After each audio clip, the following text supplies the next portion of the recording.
হরিণাকুণ্ডুতে জামাতে ইসলামীর সিরাত মাহফিল অনুষ্ঠিত হয়। ঝিনাইদহের হরিণাকুণ্ডু উপজেলার তাহের হুদা ইউনিয়নে বাংলাদেশ জামাতে ইসলামীর উদ্যোগে এক বিশাল সিরাতুন্নবী সাল্লাল্লাহু আলাইহি ওয়াসাল্লাম মাহফিল অনুষ্ঠিত হয়। মঙ্গলবার বিকালে ধুলিয়া আদর্শ মাধ্যমিক বিদ্যালয় প্রাঙ্গণে বাংলাদেশ জামাতে ইসলামী তাহের হুদা ইউনিয়ন শাখার আয়োজনে সিরাতুন্নবী সাল্লাল্লাহু আলাইহি ওয়াসাল্লাম মাহফিল অনুষ্ঠিত হয়। অনুষ্ঠানের শুরুতেই কুরআন তেলাওয়াত করেন মোহাম্মদ ইমরান হোসেন।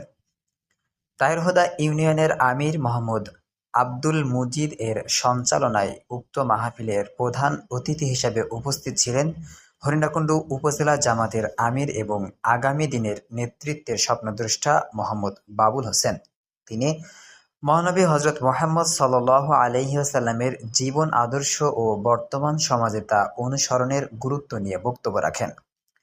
বিশেষ অতিথি হিসেবে উপস্থিত ছিলেন তাহের হুদা ইউনিয়ন পরিষদের চেয়ারম্যান পদপ্রার্থী মোহাম্মদ মোশাররফ হোসেন।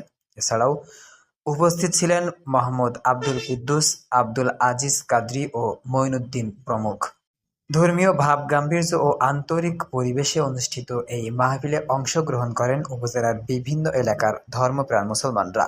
অনুষ্ঠানে বক্তাগণ মহানবী সাল্লাল্লাহু আলাইহি ওয়াসাল্লামের জীবন আদর্শকে অনুসরণ করে একটি ন্যায়ভিত্তিক সমাজ গঠনের আহ্বান জানান। মাহফিল শেষে বিশেষ মোনাজাতের মাধ্যমে দেশ, জাতি ও মুসলিম উম্মার শান্তি ও সমৃদ্ধি কামনা করা হয়।